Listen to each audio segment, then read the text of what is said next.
Hi guys! Happy weekend! So weekend ngayon, magluluto tayo ng lunch. Lutong probinsya. O mayroon tayo dyang labong. Labong yan guys, labong. And then may, siyempre hindi mawawala yung nyog dyan. Yung okra, o sibuyas. Alam niyo na kung anong luto dyan, di ba?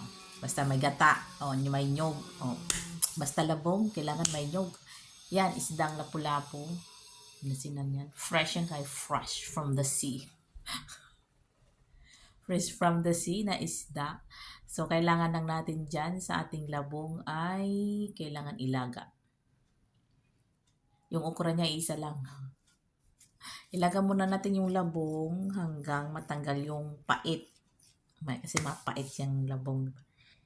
Ilaga natin dyan ng ilaga. Mapansin nyo guys, yung labong namin kunti lang. Kasi good for 2 lang yan. Good for 2 or person lang ang kakain. Kaya isang kainan lang. Hanggang gabi lang yan. Tapos siyempre, salang, laga natin sa mahiwagang nating kalan. Mahiwagang kalan. Siyempre, oleng, pag nasa probinsya ka. Ganyan. Prepare. Yan na yung gata. Kinain na yung gata. Kalahating ano lang yung ginamit namin yung gata. Kalahati lang. Pag natanggal na yung okay na yung nilaga nating labong, wala nang alat o pait yung sabaw. Pwede na nating ilagay ang ating mga ricados o gulay at saka isda. Tapos yung okra niya, isa lang kasi ayaw ng isang bata na may okra. Ayaw niya na may madulas. Pero mas masarap talagang i-partner sa labong, okra o kaya sa luyot.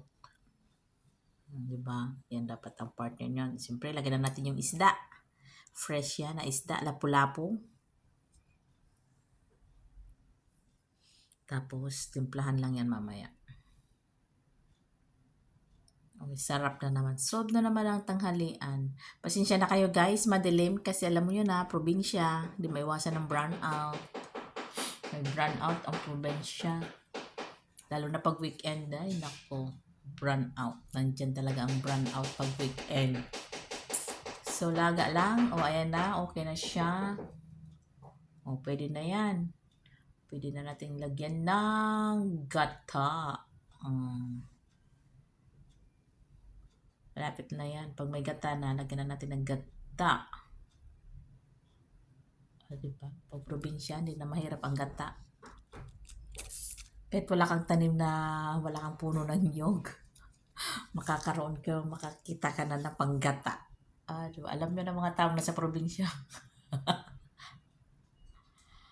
Alaga lang yan, nagpakuluan, and almost done. Ayan na, at kainan na. Pwede nang kumain, luto na ang ating ulam na ginataang labong na may isda na lapu-lapu. O, diba? Saan ka pa? O, let's go guys, let's eat. Sana all makakain. O, diba? O, sarap ng isda.